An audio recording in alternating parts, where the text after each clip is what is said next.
मुंबई की धारावी झुग्गी में एक छोटी सी गली के कोने में टिन की चादरों और प्लास्टिक से बनी एक झोपड़ी खड़ी थी।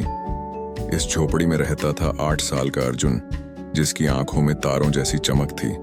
हर रात जब दूसरे बच्चे सो जाते, अर्जुन अपनी माँ की गोद में सिर रखकर आसमान की तरफ देखता और पूछता, अम्मा, ये तारे इतने दूर क्यों हैं? क्या कभी मैं इन्हें छू सकूंगा? उसकी माँ सुमित्रा, जो दिन भर बर्तन मांजने का काम करती थी, अपने थके हुए हाथों से अर्जुन के बालों में प्यार से फेरती और कहती, बेटा, तारे सबके लिए हैं, गरीब हो या अमीर, सबके लिए एक ही आसमान है। तू भी एक दिन इन तारों को समझेगा। पिता राजू मोची का काम करता था। उसके हाथ हमेशा जूतों की पॉलिश से काले रहते, लेकिन उसका दिल अपने बेटे के सपनों से सुनहरा था।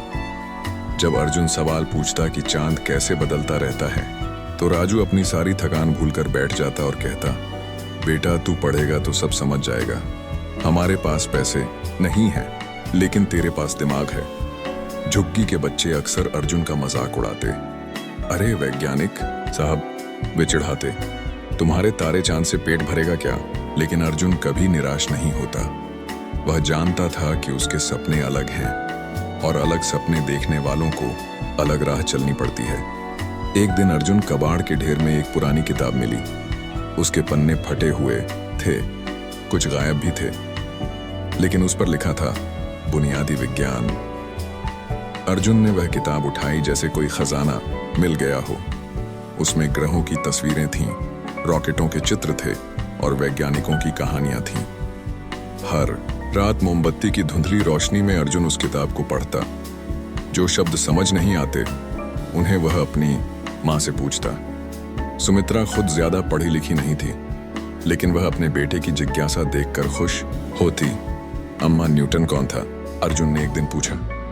पता नहीं बेटा, लेकिन लगता है कोई बड़ा आदमी था। तू भी बड़ा आदमी बनेगा, सुमित्रा ने प्यार से कहा। अर्जुन ने उस टूटी हुई किताब से इतना कुछ सीखा कि झुग्गी के लोग आश्चर्य में पड़ जाते। वह बताता कि बारिश कैसे होती है, बिजली क्यों चमकती है और पृथ्वी कैसे सूरज के चारों ओर घूमती है। धीरे धीरे लोग उसे छोटा मास्टर कहने लगे। झुग्गी के पास एक सरकारी स्कूल था, लेकिन अर्जुन का दाखिला नहीं हो पाया था, क्योंकि उसके पास जरूरी कागजात नहीं थे। फिर भी वह रोज स्कूल की दीवार के पास खड़ा होकर शिक्षकों की आवाज सुनता और मन ही मन पाठ दोहराता। एक दिन शिक्षिका सरिता जी ने उसे देखा। वे अर्जुन के पास आईं और पूछा, बेटा, तुम यहाँ रोज क्यों आते हो? मैडम, मैं पढ़ना चाहता हूँ, मैं वैज्ञानिक बनना चाहता हूँ, अर्जुन ने साफ आवाज में कहा। सरिता जी को अर्जुन की आंखों में सच्ची लालसा दिखी। उन्होंने अर्जुन से कुछ सवाल पूछे और हैरान रह गईं कि इतना छोटा बच्चा इतना कुछ कहाँ से जानता है। तुमने ये सब कहाँ से सीखा? सरिता जी ने पूछा। अर्जुन ने अपनी फटी हुई किताब दिखाई। सरिता जी की आंखें नम हो गईं। उन्होंने तुरंत निश्चय किया कि वे अर्जुन की मदद करेंगी।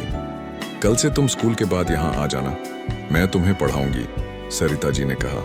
उस रात अर्जुन इतना खुश था कि वह सो ही नहीं पाया। वह अपने माता पिता को खुशखबरी सुनाने के लिए बेताब था। सरिता जी के साथ पढ़ने से अर्जुन की दुनिया बदल गई। वे उसे न सिर्फ किताबी ज्ञान देती, बल्कि उसके सवालों का धैर्य से जवाब भी देती। अर्जुन को पता चला कि आइंस्टाइन भी एक बार गरीब था, कि AP.J. अब्दुल कलाम एक छोटे शहर से आए थे। लेकिन जैसे जैसे अर्जुन पढ़ाई में आगे बढ़ता गया, घर की समस्याएं भी बढ़ती गईं। राजू का काम कम मिलने लगा और सुमित्रा बीमार रहने लगी। अर्जुन को भी काम करना पड़ा। वह सुबह शाम चाय की दुकान पर बर्तन धोता और फिर पढ़ाई करता। एक दिन चाय की दुकान के मालिक ने कहा, अर्जुन, तू पूरा दिन यहाँ काम कर, मैं तुझे अच्छे पैसे दूंगा। पढ़ाई वढ़ाई छोड़ दे, इससे पेट नहीं भरता।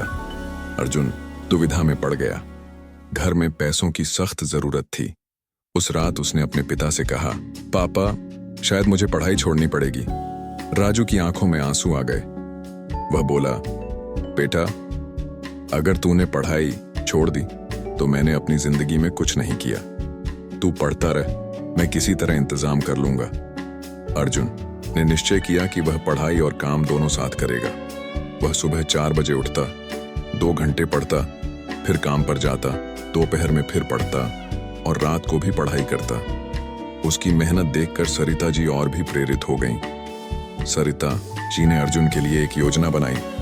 उन्होंने उसे छात्रवृत्ति की परीक्षा के लिए तैयार करना शुरू किया। अर्जुन, अगर तुम इस परीक्षा में पास हो जाओ तो तुम्हारी आगे की पढ़ाई मुफ्त हो जाएगी, उन्होंने कहा। अर्जुन ने और भी कड़ी मेहनत शुरू की। कभी कभी वह इतना थक जाता कि पढ़ते पढ़ते सो जाता, लेकिन सुबह फिर वही जोश, वही उत्साह। झुग्गी के लोग अब अर्जुन को अलग नजरों से देखते। कुछ कहते, ये लड़का कुछ बन सकता है, तो कुछ ताना मारते, अरे झुग्गी के लड़के का क्या होगा। छात्रवृत्ति की परीक्षा का दिन आया। अर्जुन के पास ढंग के कपड़े नहीं थे, जूते फटे हुए थे, लेकिन उसका आत्मविश्वास आसमान छू रहा था।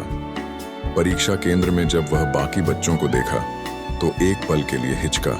सभी अच्छे कपड़ों में थे, महंगे बैग और पेन के साथ। लेकिन जैसे ही प्रश्न पत्र मिला, अर्जुन को लगा जैसे वह अपने घर में हो। हर सवाल उसे जाना पहचाना लगा। उसने बड़े आत्मविश्वास से परीक्षा दी। परिणाम का इंतजार सबसे कठिन था। 1 महीने बाद सरिता जी खुशी से चिल्लाती हुई झुग्गी में आई। अर्जुन, अर्जुन, तू पास हो गया, और वो भी टॉप 10 में। पूरी झुग्गी में खुशी की लहर दौड़ गई। राजू की आंखों से खुशी के आंसू बह रहे थे और सुमित्रा ने अपने बेटे को सीने से लगा लिया। अब मेरा बेटा सच में वैज्ञानिक बनेगा, सुमित्रा ने कहा। छात्रवृत्ति मिलने के बाद अर्जुन का दाखिला एक अच्छे स्कूल में हो गया। पहले दिन जब वह स्कूल गया तो सभी बच्चे उसे घूरने लगे। उसके कपड़े सादे थे, भाषा में झुग्गी का लहजा था, लेकिन उसका ज्ञान किसी से कम नहीं था। शुरू में बच्चे उसे झुग्गी का लड़का कहकर चिढ़ाते, लेकिन जब क्लास में अर्जुन के जवाब सुनते तो चुप हो जाते। विज्ञान के शिक्षक श्रीवास्तव सर अर्जुन से बहुत प्रभावित थे। अर्जुन, तुम्हारी सोच बहुत साफ है, तुम कुछ बड़ा कर सकते हो, श्रीवास्तव सर ने एक दिन कहा। अर्जुन ने जवाब दिया, सर, मैं वैज्ञानिक बनकर अपने जैसे और बच्चों की मदद करना चाहता हूँ। हाई स्कूल की पढ़ाई के दौरान अर्जुन ने न केवल अच्छे नंबर लाए, बल्कि विज्ञान प्रदर्शनी में भी हिस्सा लिया। उसने एक छोटा मॉडल बनाया था जो दिखाता था कि कैसे सौर ऊर्जा से पानी साफ किया जा सकता है। यह मॉडल झुग्गियों के लिए बहुत उपयोगी हो सकता है, अर्जुन ने जज को समझाया। यहाँ साफ पानी की बहुत समस्या है। उसका मॉडल पहला पुरस्कार जीता। स्थानीय अखबार में उसकी तस्वीर छपी और हेडलाइन थी, झुग्गी का बच्चा बना साइंस चैंपियन। उस दिन राजू ने अखबार खरीदा और पूरी झुग्गी में घूम घूम कर दिखाया, देखो ये मेरा बेटा है, इसने हमारी झुग्गी का नाम रोशन किया है। 12वीं में अर्जुन ने राज्य में टॉप किया। अब उसे IIT की तैयारी करनी थी, लेकिन कोचिंग का खर्च बहुत ज्यादा था। सरिता जी ने कुछ शिक्षकों से बात की और उन्होंने मिलकर अर्जुन के लिए एक छोटा फंड बनाया। तुम हमारा गर्व हो अर्जुन, हम सब मिलकर तुम्हारी मदद करेंगे, सरिता जी ने कहा। कोचिंग में भी अर्जुन को शुरू में दिक्कत हुई। अंग्रेजी उसकी कमजोरी थी और बाकी बच्चे बचपन से ही कोचिंग ले रहे थे, लेकिन अर्जुन ने हार नहीं मानी। वह रात रात भर जागकर पढ़ता, अंग्रेजी सीखता और अपनी कमियों को दूर करता। IIT की परीक्षा के दिन अर्जुन पूरी तरह तैयार था। उसे पता था कि यह उसकी जिंदगी का सबसे महत्वपूर्ण दिन है। परीक्षा हॉल में बैठकर उसने अपने माता पिता को याद किया, सरिता जी को याद किया और अपने सपनों को याद किया। परिणाम का दिन आया। अर्जुन का दिल जोर से धड़क रहा था। जब उसने अपना रोल नंबर सफल छात्रों की सूची में देखा तो वह रो पड़ा। वह न सिर्फ पास हुआ था बल्कि एरोस्पेस इंजीनियरिंग में दाखिला मिला था। उस दिन पूरी झुग्गी में जश्न था। लोग नाचे, गाए और मिठाई बांटी। राजू ने कहा, आज मेरा बेटा सच में आसमान छूने के लिए तैयार है। IIT कैंपस में पहले दिन अर्जुन को लगा जैसे वह किसी सपने में हो। विशाल लाइब्रेरी, अत्याधुनिक लैब्स और दुनिया भर से आए छात्र।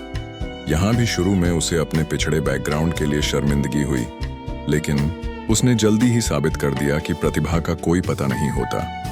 प्रोफेसर वर्मा जी, जो एरोस्पेस डिपार्टमेंट के हेड थे, अर्जुन की मेधा से बहुत प्रभावित हुए।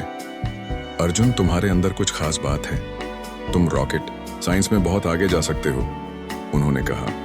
अर्जुन ने अपनी पढ़ाई के साथ साथ रिसर्च प्रोजेक्ट्स में भी हिस्सा लिया। उसका एक प्रोजेक्ट था छोटे सैटेलाइट बनाना जो मौसम की जानकारी दे सके। उसने सोचा, अगर इससे गरीब किसानों की मदद हो सके तो कितना अच्छा होगा।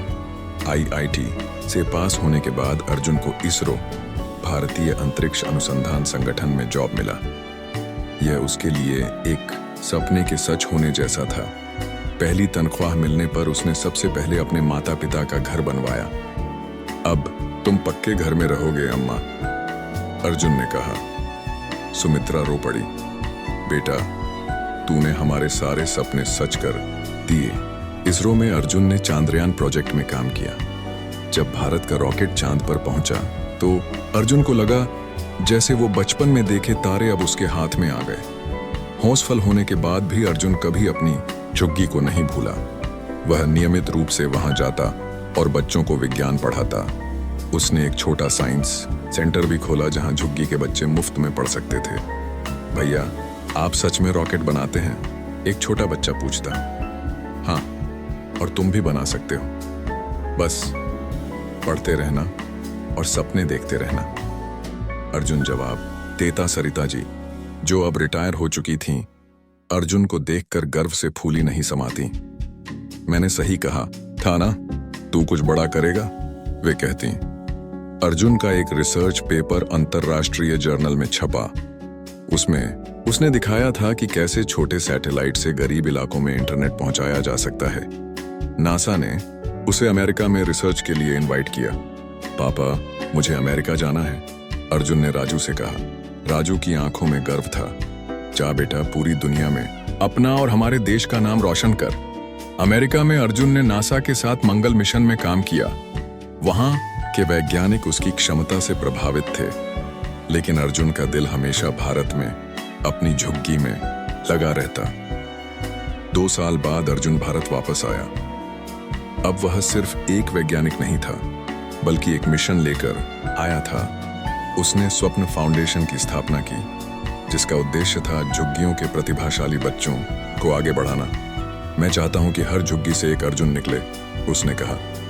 फाउंडेशन ने देश भर की झुग्गियों में साइंस लैब्स खोली, छात्रवृत्तियां दी और सबसे बड़ी बात, बच्चों के अंदर सपने देखने की हिम्मत भरी। आज अर्जुन कुमार के नाम से जाना जाता है। वह इसरो के सबसे कम उम्र के डायरेक्टर हैं। उनके नेतृत्व में भारत ने अंतरिक्ष में कई नए कीर्तिमान स्थापित किए हैं। लेकिन अर्जुन के लिए सबसे बड़ी खुशी तब आती है जब वह अपनी झुग्गी के उन बच्चों को देखता है जो अब इंजीनियर, डॉक्टर और वैज्ञानिक बने हैं। उसके स्वप्न फाउंडेशन से निकले सैकड़ों बच्चे आज देश दुनिया में अपनी पहचान बना रहे हैं। हर रात जब अर्जुन तारों को देखता है तो उसे अपने बचपन की वे रातें याद आती हैं जब वह अपनी माँ की गोद में सिर रखकर सपने देखता था। आज वह मुस्कुराता है और कहता है, अम्मा, तारे अब दूर नहीं लगते। और जो लोग कहते थे कि झुग्गी का बच्चा क्या करेगा, उन्हें पता चल गया कि सपने देखने के लिए महल की जरूरत नहीं होती, बस हौसले की जरूरत होती है। राजू अब एक खुशहाल बुजुर्ग हैं जो पूरे मोहल्ले में गर्व से अपने बेटे की कहानियां सुनाते हैं। सुमित्रा अब बर्तन नहीं मांजती, बल्कि अपने बेटे के फाउंडेशन में बच्चों की देखभाल करती हैं। और सरिता जी, वे कहती हैं, मैंने सिर्फ एक किताब दी थी, बाकी सब अर्जुन की मेहनत और हिम्मत थी। अर्जुन की कहानी आज भी हजारों बच्चों को प्रेरणा देती है।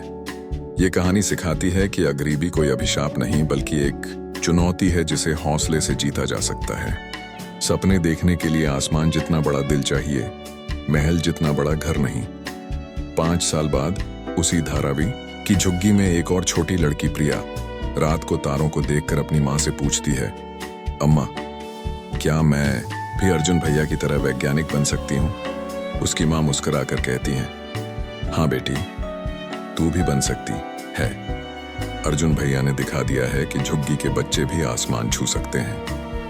प्रिया के हाथ में भी एक किताब है, डॉ अर्जुन कुमार की कहानी, जो अब हर झुग्गी के बच्चे के पास है।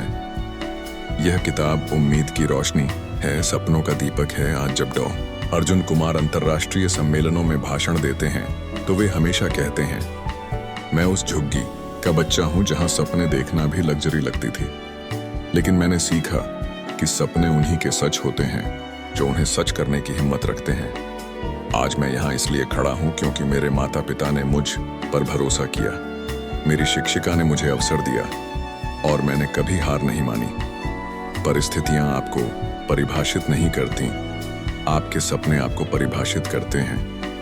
आपका पिन कोड आपकी क्षमता तय नहीं करता, आपका जुनून तय करता है। और जब भी कोई बच्चा हिम्मत हारने लगता है तो लोग उसे अर्जुन की कहानी सुनाते हैं, उस लड़के की जो टिन की छत के नीचे पैदा हुआ था और आज दुनिया के सबसे बड़े वैज्ञानिकों में गिना जाता है।